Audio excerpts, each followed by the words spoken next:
Great is thy faithfulness. Yan po ang tinugtog ng saxophone ni Zam Levine. Napakaganda pong music, worship ang ating napakinggan sa pagsisimula ng ating daily devotional.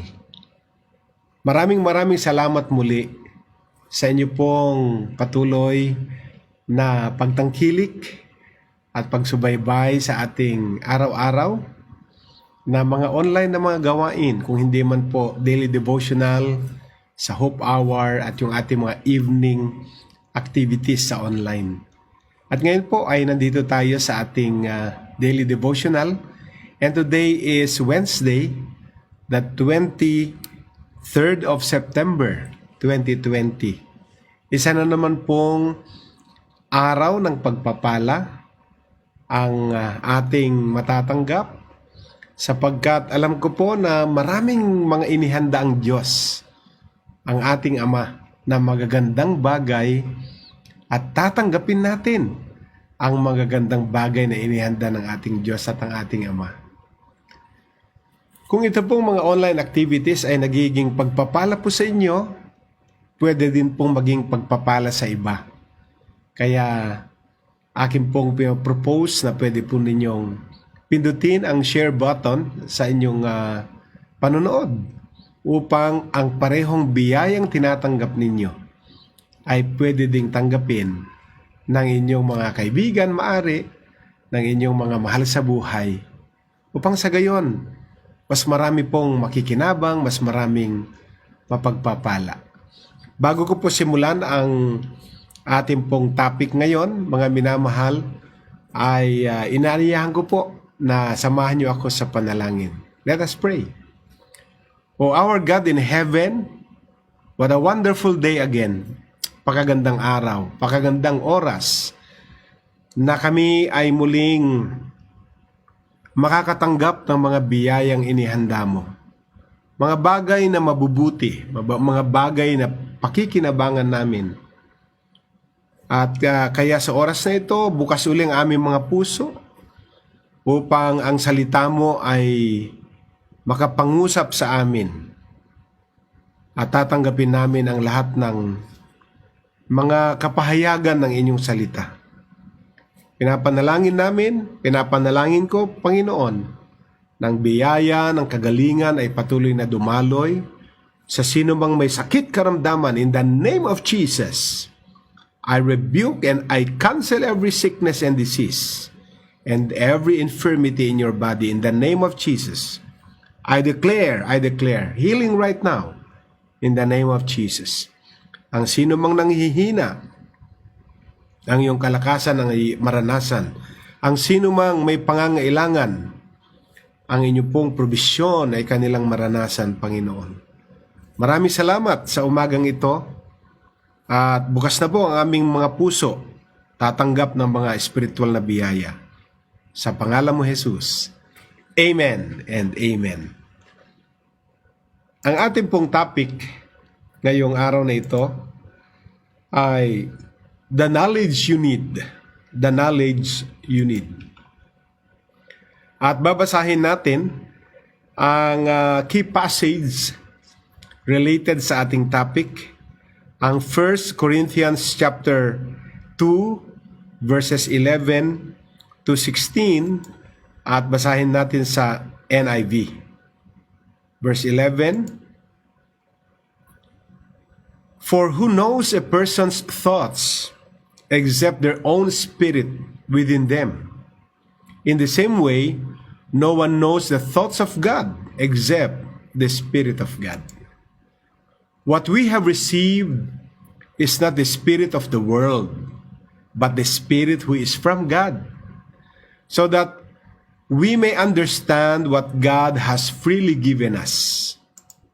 This is what we speak, not in words taught us by human wisdom, but in words taught by the Spirit, explaining spiritual realities with Spirit-taught words. The person without the Spirit does not accept the things that come from the Spirit of God, but considers them foolishness, and cannot understand them because they are discerned only through the Spirit. The person with the Spirit makes judgment about all things, but such a person is not subject to merely human judgments. For who has known the mind of the Lord so as to instruct him? But we have the mind of Christ. Blessed be the reading of the Word. Napaganda po ang pagkakasulat ni Apostol Pablo sa 1 Corinthians chapter 2, 11 to 16, na talagang ang makakaunawa lang ng mga bagay na patungkol sa Diyos ay mga taong pinaghaharian ng Espiritu. At ang sabi nga, at ang mga walang Espiritu at nakakakita sa mga ginagawa ng mga na may mga Espiritu ng Diyos, ang consideration, ang basa nila ay kahangalan, kamangmangan lamang ang ginagawa ng mga lumalakad ayon sa Espiritu ng Diyos. Ngayon po, iugnay natin ang the knowledge you need dito sa key passage natin. At ang nakatawag lang ng isa sa mga pansin ng ating binasa ngayon ay yung nasa verse 16. Ano po? Who has known the mind of the Lord so as to instruct him? But we have the mind of Christ. So if we have the mind of Christ, we have the knowledge we need. Kung nasa atin ang isipan ng Panginoon Jesus, ibig sabihin, nasa atin na ang tunay na kaalaman, ang tunay na karunungan na kailangan natin para hindi tayo maisahan ng anumang pwedeng gawin ng kaaway. Parang 1 week na nating ini-expose ang kanyang strategy. Sunod-sunod na mga topics natin. At kahit na maraming study na about dito sa ating kalaban, ay marami pa rin siyang naisahan. Bagamat hindi na tayo nagkulang sa pangangaral. Sapagkat maraming kulang sa kaalaman. Diba lagi kong nababanggit, ligtas ang may alam. So ito yung panahon na kailangan talagang maalam tayo, yung marunong tayo. Hindi ito yung panahon na tayo ay walang alam sa mga kilos at ginagawa ng kaaway. Aktibong-aktibo po ang kaaway. Ginagamit niya, di ba, sa Book of Revelation, ibubuhos niya ang kanyang fury, ang kanyang galit, ang kanyang puot, sapagkat alam niya na maikli na lang yung kanyang panahon. Alam niya na malapit na siyang hatulan na ang kanyang destino ay ang lake of fire, lake of burning sulfur. Kaya yung natitirang oras niya between now and yung kanyang final judgment, according sa Book of Revelation, ibubuhos niya ito, ang kanyang galit. Pero dahil siya ay isang defeated enemy, hindi niya ibubuhos yun para may talunin siya o baka sakaling magtagumpay pa siya.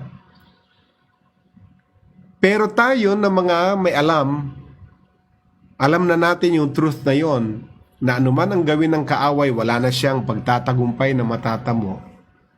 Pero ang delikado, ang malalagay sa alanganin, yung mga walang alam. Yung kulang sa kaalaman sa mga pwedeng gawin ng kaaway. Kasi nasa Hosea 4:6 naman po yan. My people perish for lack of knowledge. Without revelation, my people will perish. So mahalagang mahalaga na sa ating pag-aaral, maunawaan natin na itong ating kaaway ay hindi na siya lumalaban para manalo. lumalaban siya, baka sakaling merong mangmang sa dapat malaman niya.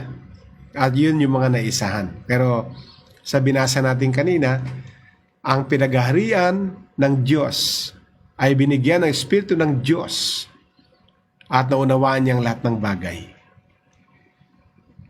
So allowing spiritual ignorance to remain in our life regarding Satan, regarding his power, at the plan and purposes of God for our life allows him to get a strong foothold. So, itong ating pinag-uusapan mga kapatid, mga kaibigan, ang nais ng kaaway ay magkaroon tayo, manatili tayo sa tinatawag na spiritual ignorance.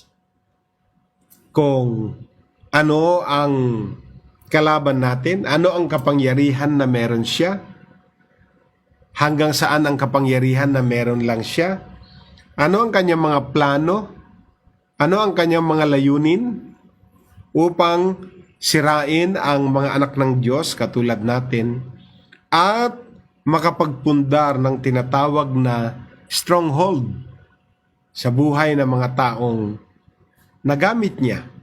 Kaya sabi nga, do not give the devil a stronghold. Do not give the devil a chance.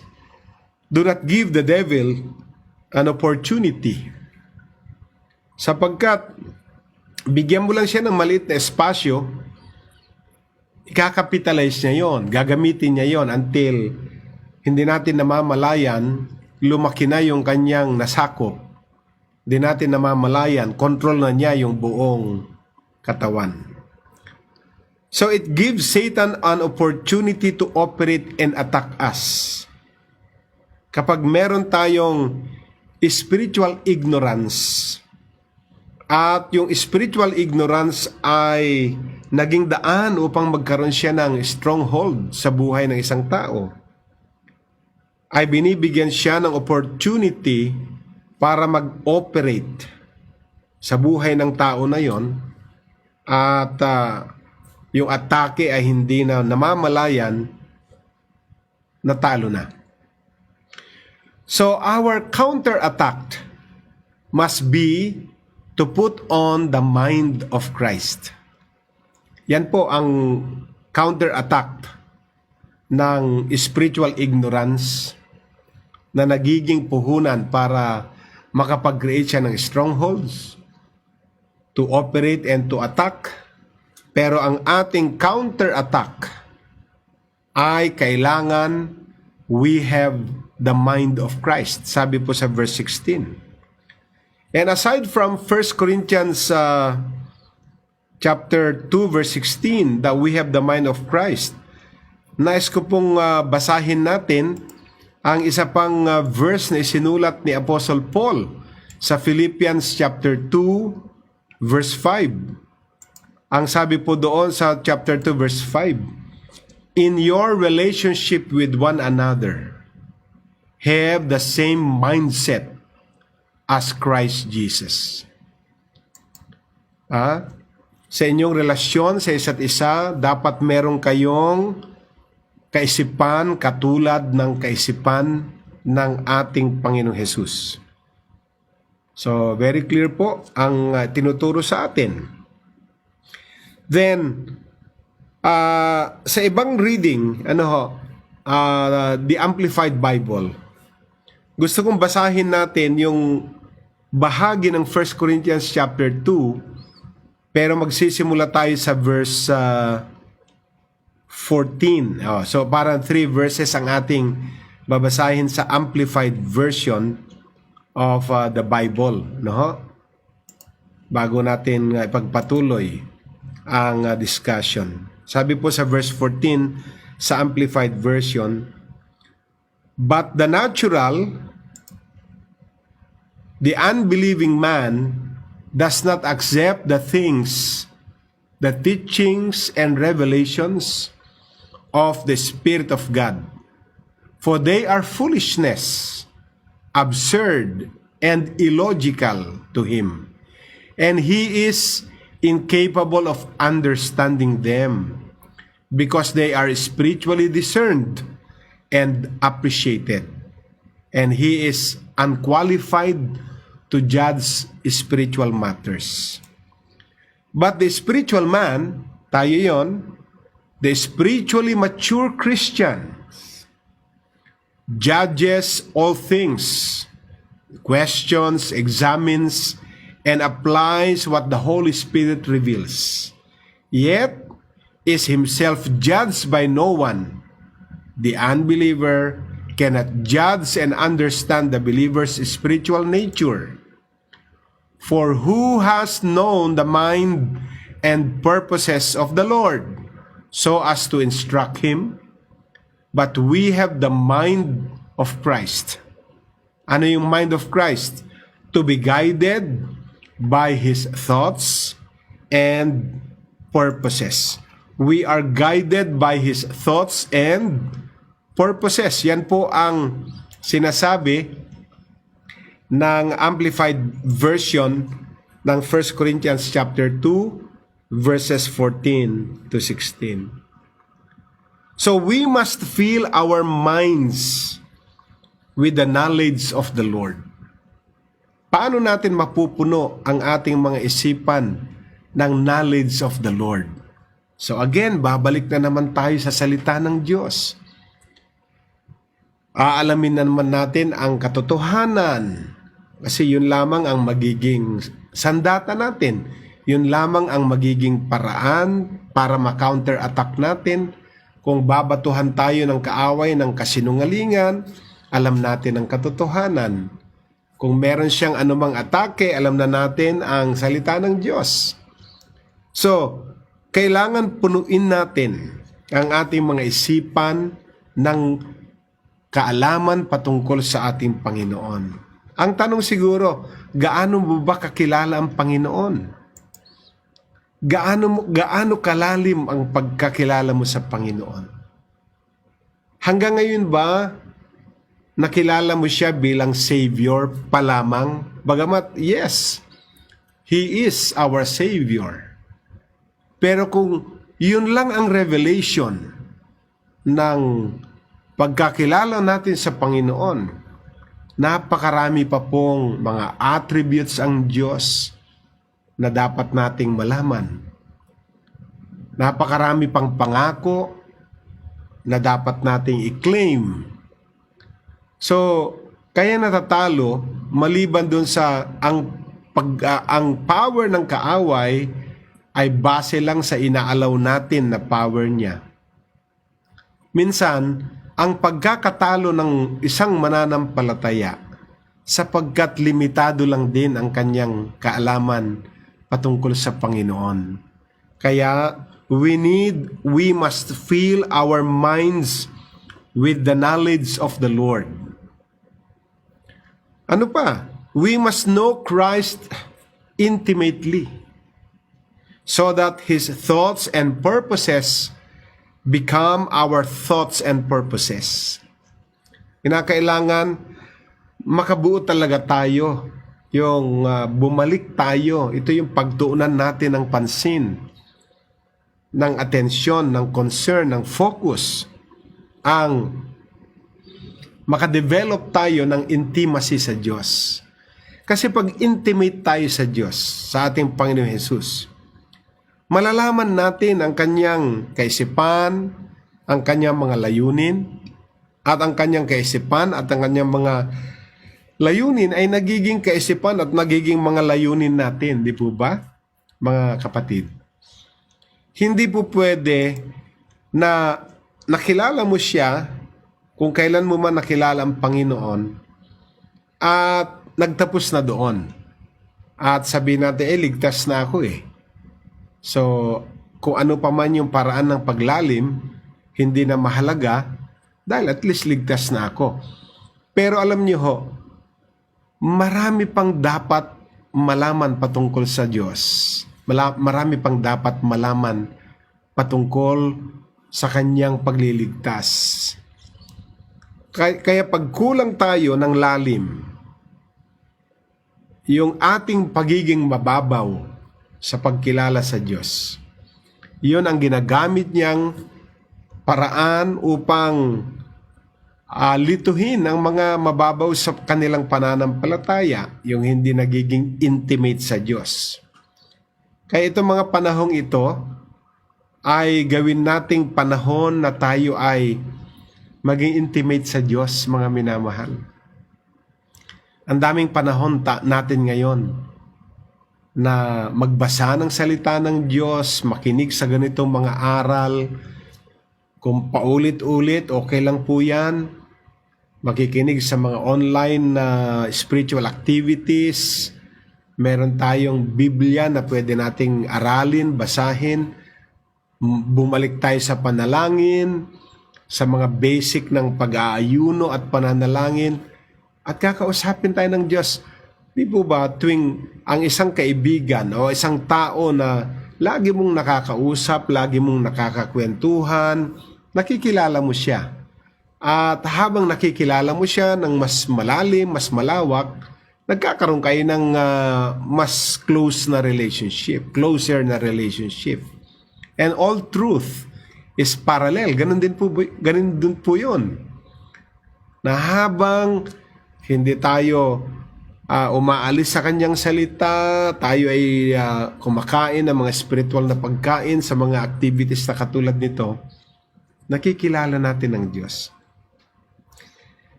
So,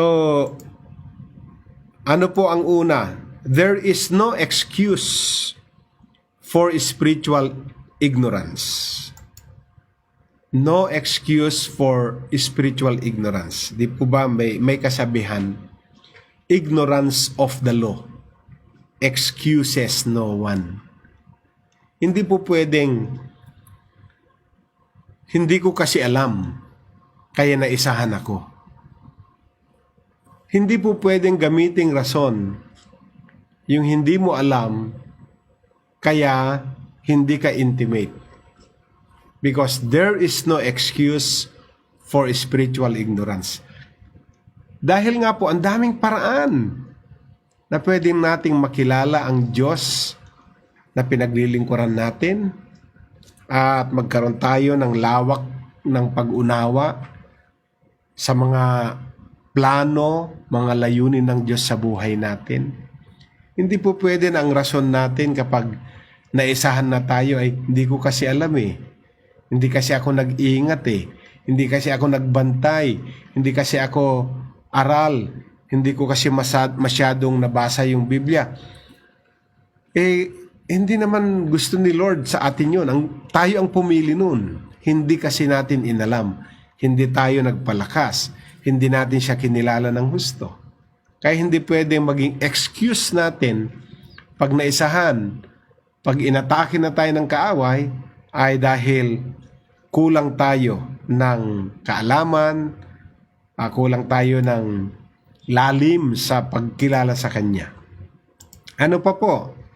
There is no excuse for not knowing and understanding the Word of God. Mabigat po yan.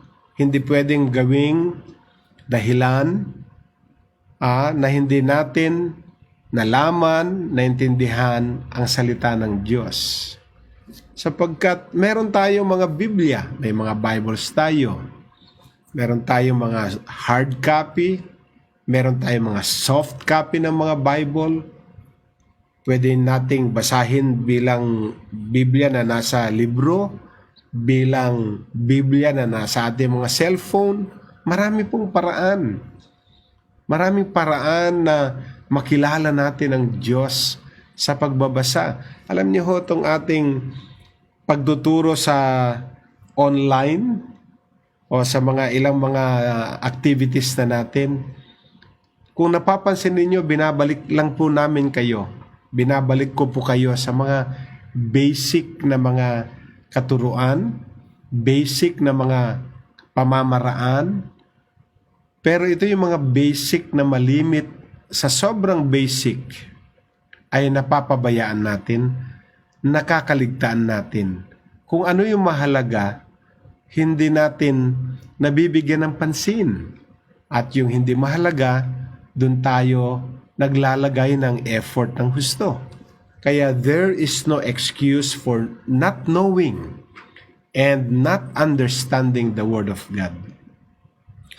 Di po ba? Yan nga po ang ating topic, the knowledge you need. Yung binasa natin kanina, saan ka magkakaroon ng knowledge? Saan ba tayo nagkaroon ng knowledge? Nung tayo nag-aral, nagkaroon tayo ng knowledge. At yung knowledge na yan, hindi na maalis sa ating isip.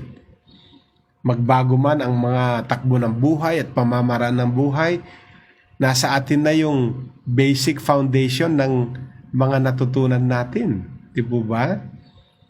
Kung hindi ho tayo mag-aaral, yan ang gagamiting puhunan ng kaaway para maisahan tayo. So there is no excuse for not knowing and understanding the Word of God. Ano po ang pangatlo? There is no excuse for not knowing the truth concerning the enemy and your position of power and authority over him. There is no excuse for not knowing the truth. Well, halos yan ay related sa pangalawa kanina. Kaya lang merong karugtong concerning the enemy and concerning your position of power and concerning your authority over the enemy. Kung nagbasa tayo ng Biblia, ito ang makikita natin.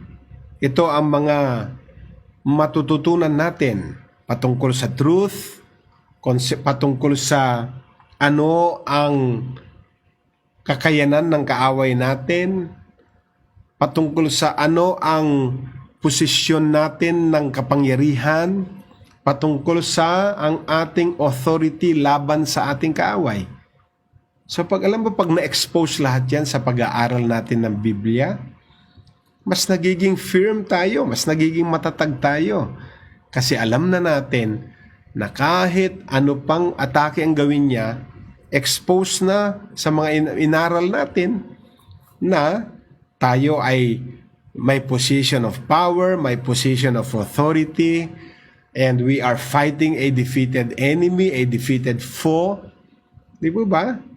So pag na-expose na sa kaisipan natin yun, na-expose na sa puso natin, sa ano pa ang pwedeng sakupin sa atin? Ano pa ang magiging position ng fear, ng doubt, ng unbelief? Kung punong-puno tayo ng truth. Anong inaalis ng truth? Yung lahat ng deception, lahat ng lies. Anong pumapalit sa weakness? Yung ating strength pag nakilala na natin ang Panginoon. Mahalaga po.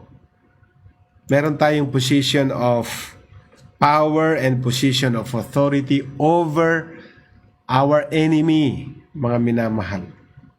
So let's go to the last point. There is no excuse for not knowing how to defeat the enemy.